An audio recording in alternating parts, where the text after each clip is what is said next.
Hello, I am Aparna Shadhu Khan.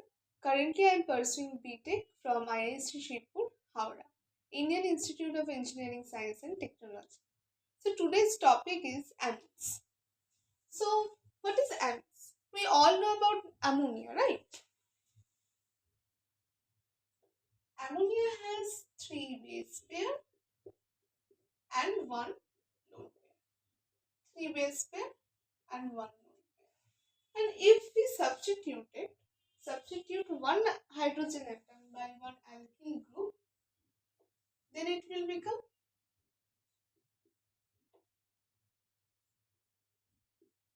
this 1 degree. And if if two hydrogen is attached to nitrogen, then it is 1 degree. I mean, if one hydrogen is attached to nitrogen,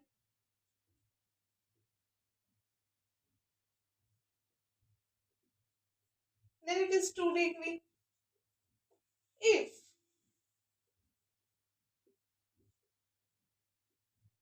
no hydrogen is attached to nitrogen, then it is 3 degree. So now come to the solubility in water of amines. Lower member of lower member of amines soluble in soluble in water. What is the problem in higher member? Higher member, hydrophobic part is increase. Part increases for higher member. So lower member only soluble in water. So just look for 1 degree amine, 2 degree amine, and 3 degree amine. So NH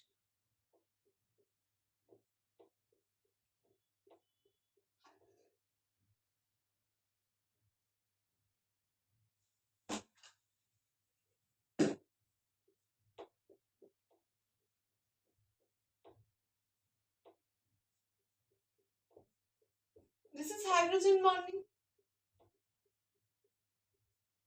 This is also hydrogen bonding with hydrogen of amines.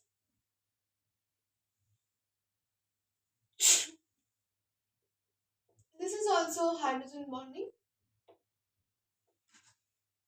with nitrogen of amines.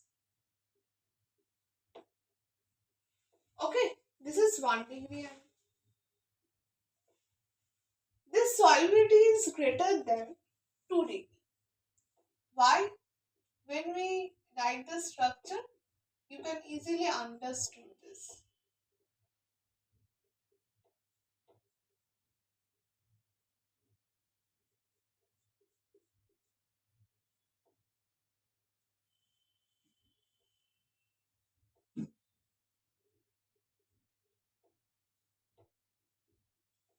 And this is greater than 3 degree. Why for 3 degree?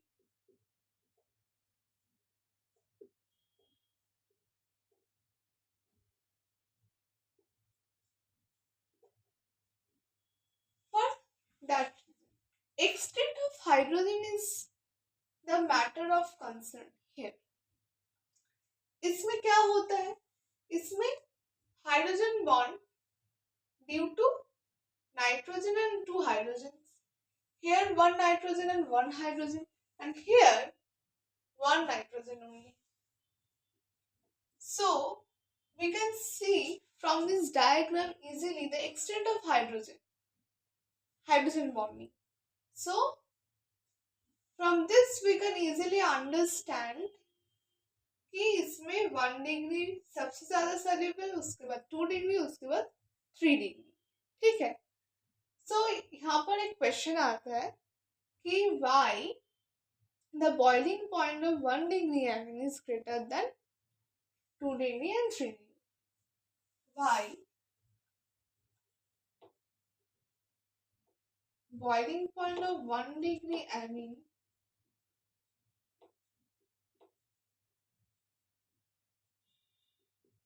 greater than 2 degree and 3 degree.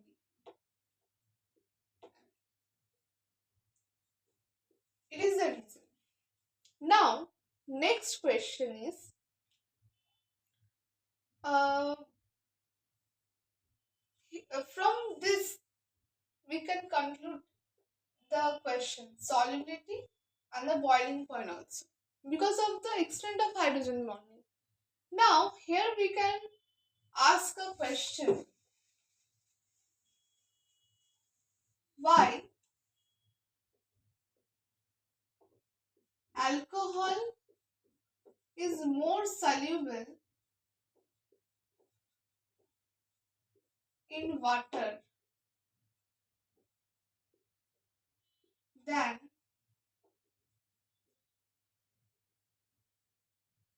comparable mass of amines. यहाँ पर एक concept लगता है electronegativity of oxygen is greater than electronegativity of nitrogen. So stronger hydrogen bond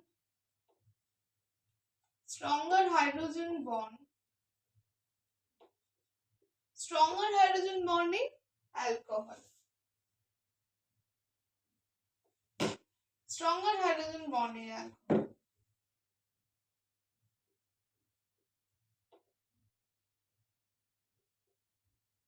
Then comparable mass amines.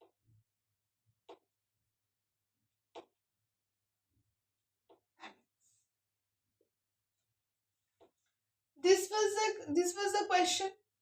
So we solved this also.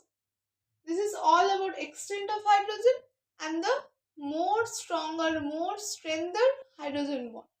More strengthened hydrogen bond in alcohol. Why? The electronegativity of oxygen is more, so more stronger hydrogen bond in alcohol. That is why alcohol is more soluble in H2, water. Okay. And for this, why the boiling point of 1 degree amine is greater than 2 degree and 3 degree amines because of this extent of hydrogen bonding in respective molecule 1 degree amine, 2 degree amine and 3 degree amine. We saw कि यहाँ पर कैसे hydrogen bond हो रहा है. यहाँ पर nitrogen के साथ भी 1 डिग्री में 1 nitrogen atom and 2 hydrogen atom. 2 degree में 1 nitrogen atom and 1 hydrogen atom. 3 degree में क्या हो रहा है? 1 nitrogen atom only. There is no hydrogen bond with hydrogens. So extent of hydrogen is more in 1 degree, then 2 degree and then 3 degree. And उसके according इसका order आ रहा है. किसका? उसका solubility and उसका boiling point. Next, हम लोग बात करेंगे amines and ammonia में कौन ज़्यादा बेसिक है. amines and ammonia में कौन ज़्यादा बेसिक है?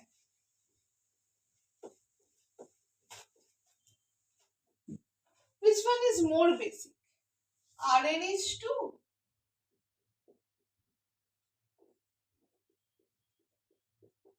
or NH3? RNH2. Why? There is a plus I effect. Due to plus I effect, this is more basic. This is more basic due to plus I effect. Okay. और एक बात बताना है. Yes. इस दोनों में कौन बेसिक है ज्यादा?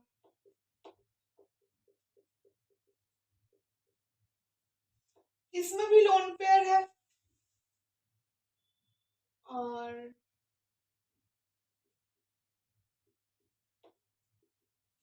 इसमें भी लोन पेयर है. कौन ज्यादा बेसिक? ये तो डीलोकलाइज्ड है ना.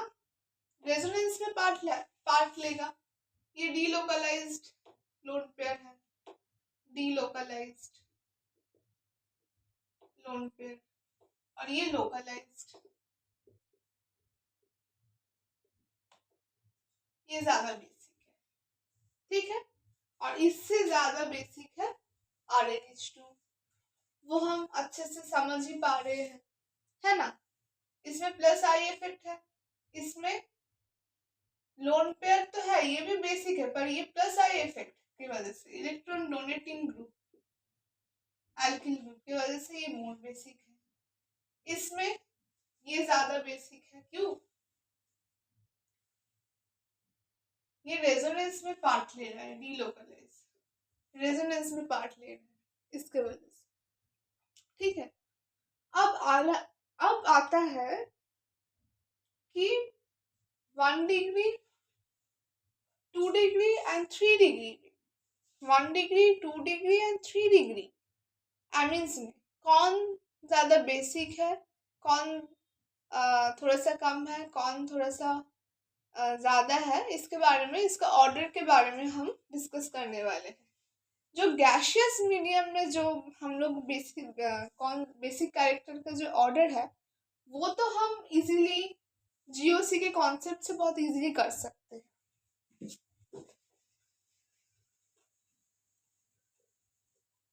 ठीक है।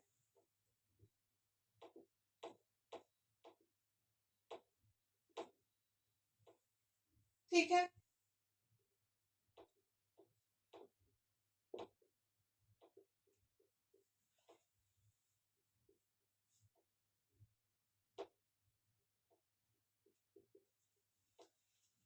इसमें क्या हो रहा है, बेसिक कैरेक्टर ऑर्डर, ठीक है। कौन ज्यादा बेसिक है, इसमें, इसमें और इसमें, plus I effect, plus I effect, plus I effect, electron donating group, ठीक है।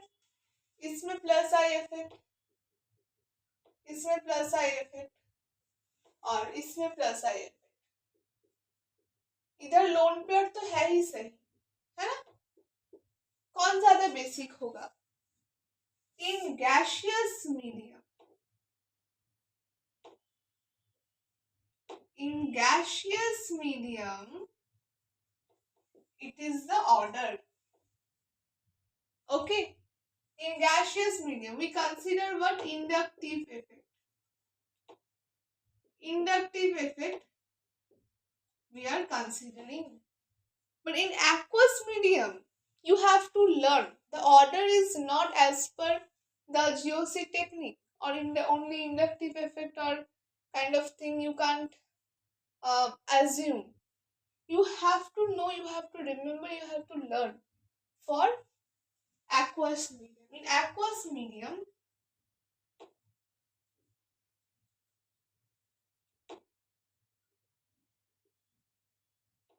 inductive effect,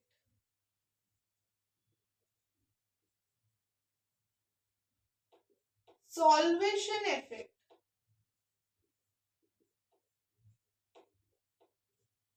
steric hindrance,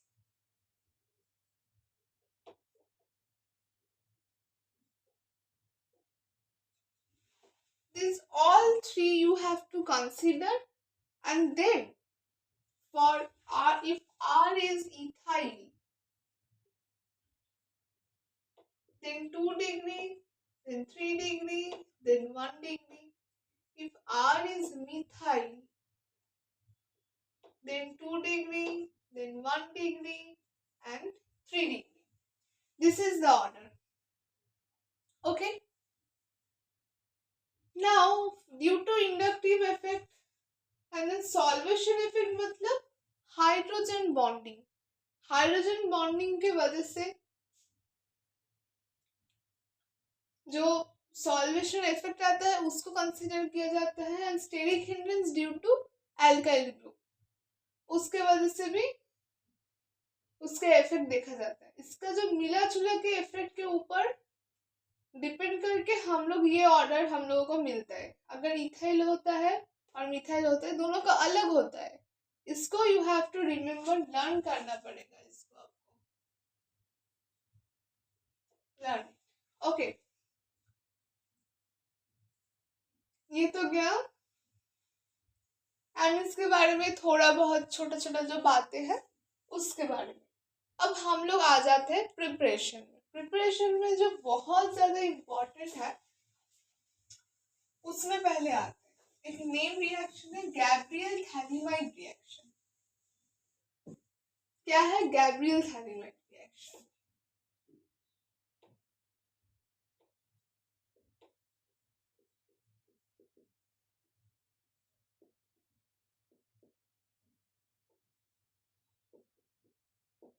ये जो गैब्रियल थैलीमाइड रिएक्शन है, गैब्रियल तो साइंटिस्ट का नेम है और थैलीमाइड एक कंपाउंड है। क्या कौन सा कंपाउंड है?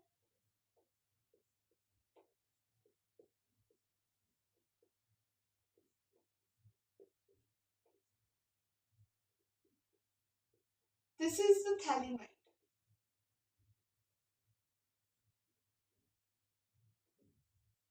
This is the phthalimide. इसके जो रिएजेंट है इस रिएक्शन का वो है NaOH, then RCl, then H2O। इससे क्या बनता है? RNH2 प्लस थैलिक एसिड बनता है। ठीक है,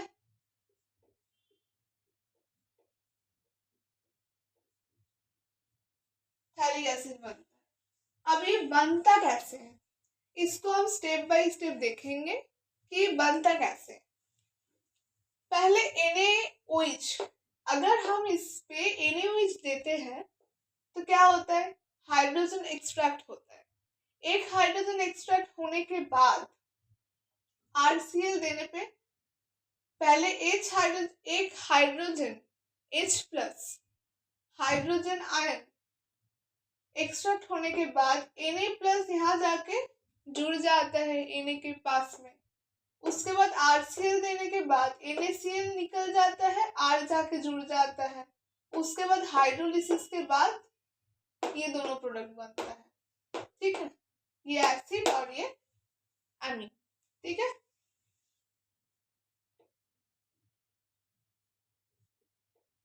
थैलिक एसिड। तो इसमें हम देखते हैं स्टेप बाय स्टेप कैसे होता है।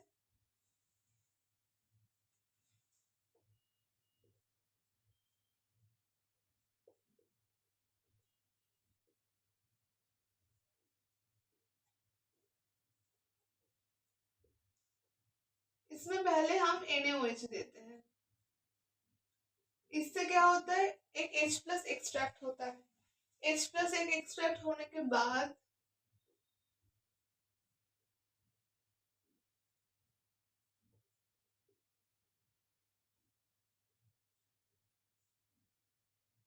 यहाँ पर Na प्लस लग जाता है। इसके बाद RCl आता है।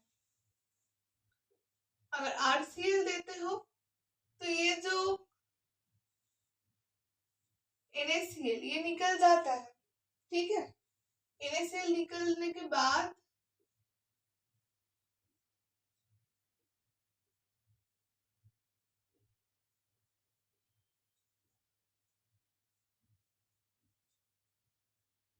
ये बनता है। ठीक है, और इसके बाद H2O देने पर हाइड्रोलिसिस होता है। कैसे होता है ये हाइड्रोलिसिस? यहाँ पर OH H OH H hydrolysis हो जाता है इसमें। और क्या बनता है?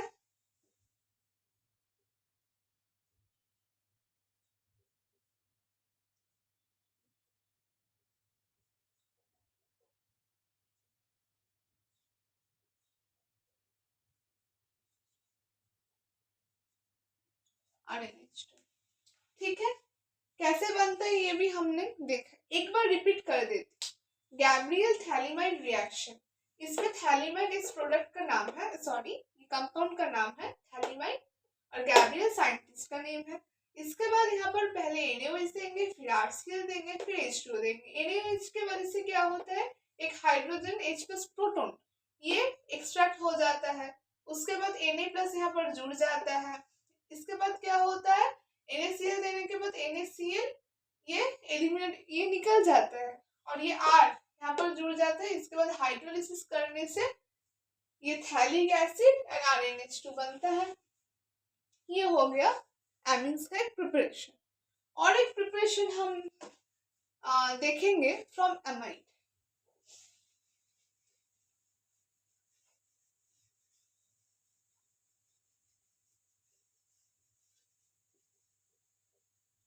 फ्रॉम एमाइड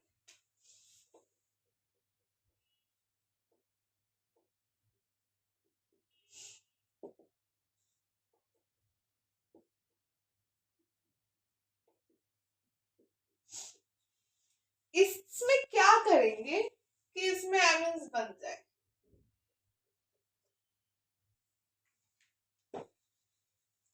इसमें क्या बनता है, इसमें क्या करेंगे, कैसे करेंगे, रिड्यूस करेंगे इसको, ठीक है, जिससे कि ये C+O ये ऑक्सीजन बाहर निकल जाए, ऑक्सीजन चला जाए। इसके लिए इसको क्या करेंगे, रिडक्शन करेंगे। इसमें हम कौन सा रिड्यूसिंग एजेंट यूज करते हैं, लिथियम एल्यूमिनियम हाइड्राइड। ये बहुत स्ट्रॉन्ग रिड्यूसिंग एजेंट है, इससे तो कोई भी चीज रिड्यूस हो सकता है, ऑलमोस्ट हर चीज इसमें से इसके द्वारा हम रिड्यूस कर सकते हैं। तो इसका रिडक्शन के बाद क्या होता है, RCH2NH2, ठीक है, RCH2NH2।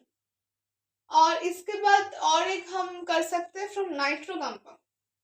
फ्रॉम नाइट्रो कंपाउंड से देखते हैं कैसे होता है।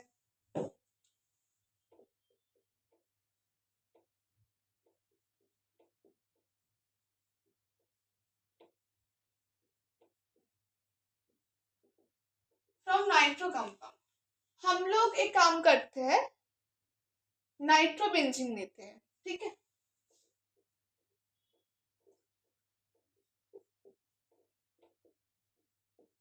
ये हो गया नाइट्रोबेंजीन। इसमें हम रिड्यूस करेंगे, इसमें भी हम लोग रिड्यूस करेंगे, तो फिर क्या बनेगा, इसमें एनिलीन बनेगा।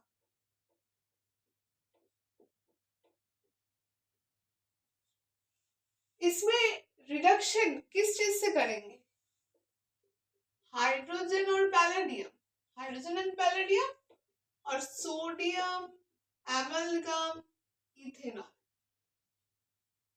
इससे हम रिड्यूस कर सकते हैं। ये हो गया आपका नाइट्रोबेंजीन।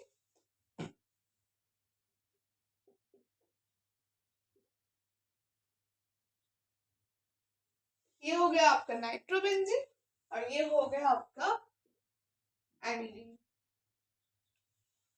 आप नाइट्रोबेंजीन से एनिलीन और एक रिड्यूसिंग एजेंट्स यूज करके भी आप बना सकते हैं। वो क्या है, नाइट्रोबेंजीन हम लिख के करते हैं 3+HCl और आयरन प्लस HCl अगर देते हैं तो भी हम लोगों को एनिलीन मिलता है, ठीक है। ये हो गया आपका प्रिपरेशन। बाकी के प्रिपरेशन, बाकी के केमिकल प्रॉपर्टीज और भी जो कुछ भी है एमिन्स में हम लोग नेक्स्ट सेशन में देखेंगे। Thank you very much for today's session.